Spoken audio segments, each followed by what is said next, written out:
Caribbean community heads have answered to President Barra Jagdio's long call to bring the Caribbean regional negotiating machinery under the CARICOM Secretariat.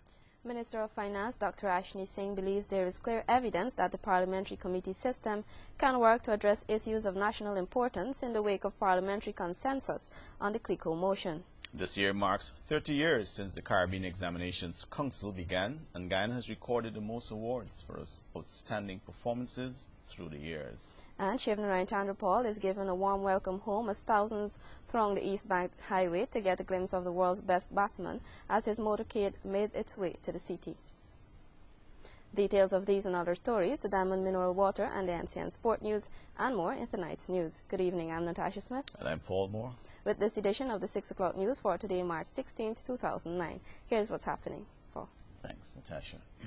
Caribbean community heads have answered to President Barra Jagdio's long call to bring the Caribbean regional negotiating machinery under the CARICOM Secretariat. This was eventually agreed to last week when heads met in Belize after criticisms about the body's ability to negotiate in the best interests of the region. Here's our report.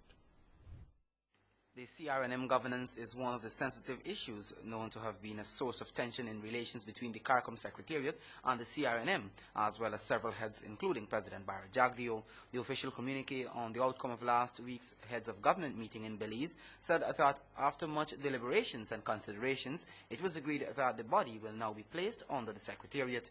It will report directly to the Secretary General, and its mandate and functions will be monitored by the Secretariat. The body came in for severe scrutiny and criticisms after it concluded negotiations for the Economic Partnership Agreement last October. President Jagdio has been one of the most vocal critics of the CRNM, and only last week lashed out at the body, which he deemed loose. My view is that the RNM right now is not catered for by our treaty. It's a creation of the heads of government, and often because it was created by the heads of government and their access to heads, I think we never had them soundly and technically scrutinize that the issues that they came up with by one of the institutions of CARICOM. Mr. Jagdio had earlier this year expressed reservations against the CRNM spearheading negotiations with Canada on a new agreement until clarifications could be reached on its responsibilities and lines of accountability. According to 7 News in Belize, Trinidad's Prime Minister Patrick Manning indicated that the discussion on the CRNM was intense. He said a number of regional leaders have expressed a lack of confidence in the CRNM to competently carry out its tasks. The body was established in 1997 by heads to develop, coordinate, and execute an overall negotiating strategy for the region. Edward Lane, the 6 o'clock news. A motion was carried at last Saturday's sitting of the International Parliamentary Hearing for Caribbean Legislators that President Barra Jagdio should head a delegation to address United States President Barack Obama on the Caribbean's energy priorities in the era of climate change. The proposed address is touted to take place at the 5th Summit of the Americas to be held in Trinidad and Tobago next month. The 5th Summit, which is slated for April 17th through 19th, will be held under the theme Securing Our Citizens' Future by Promoting Human Prosperity, Energy Security, and Environmental Sustainability. Bahamian Member of Parliament, Mr. Paiswell Forbes, says this has created an ideal opportunity that should not be missed to voice the concerns of the Caribbean region. The Guyanese head of state has been at the forefront of addressing these issues. It is only logical that he lead such a delegation. More research and funding are needed in order for the region to tap into renewable energy sources.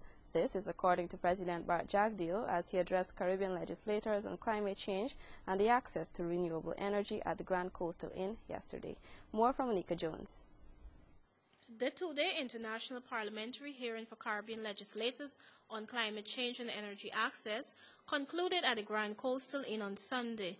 Executive Director of eParliament Jesper Grolin believes that valuable suggestions were made to promote the energy trade and examine low-cost, clean energy alternatives. A lot of interest was also expressed in the potential hydropower coming from Guyana, which is seen by many as a really strong potential for also export to the northern part of Brazil. A specific proposal was made to make government buildings an example for the rest of the country, equipping them with renewable energy and making them energy efficient. However, President Bar Jagdeo is of the view that unless conditions change, there is little possibility of a significant shift towards renewable energy alternatives. He knows that though the benefits are known, challenges lie in the absence of technology, insufficient research, and incremental costs to develop clean power technology. Mr. Jagdeo says it is critical for developing countries to recognize the link between renewable energy, adaptation, and mitigation, which forms part of the climate change strategy. So we have to ensure that the Copenhagen Agreement, one, that the developed world makes serious levels of cut. Enough, first of all, I think at least 17 gigatons of carbon.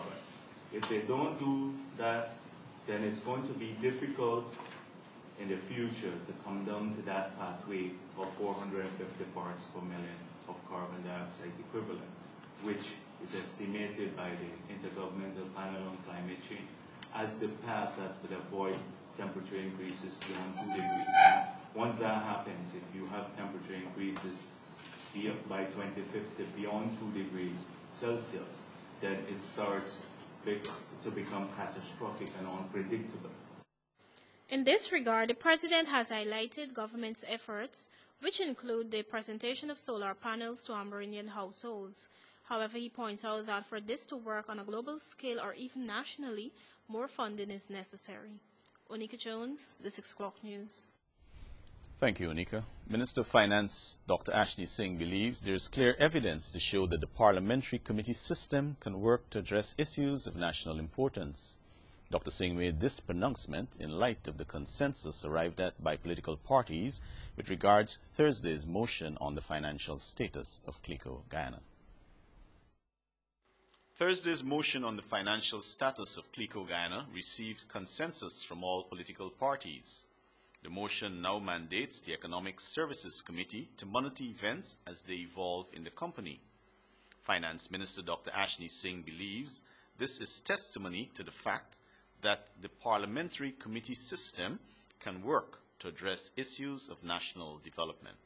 The way in which the National Assembly spoke on this matter and the mandate that was given to the Economic Services Committee is, I believe, yet another manifestation of the important role that this committee can play, the Economic Services Committee, and by extension is very important testimony to the important role that parliamentary sectoral committees and the committee system that we've set up can work to address issues of national importance.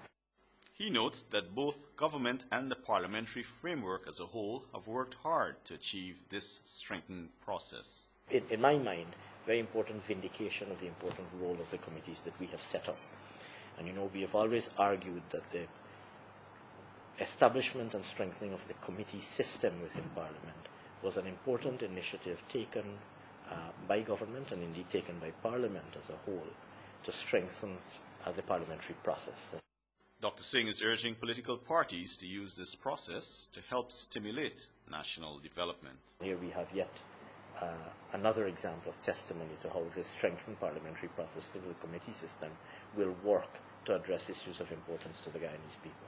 And that again is a source of great satisfaction to me. The Finance Minister says the administration is also committed to the strengthening of legislative and institutional mechanisms. It is believed the consensus arrived at last Thursday brings to the fore a successful democratic process at work.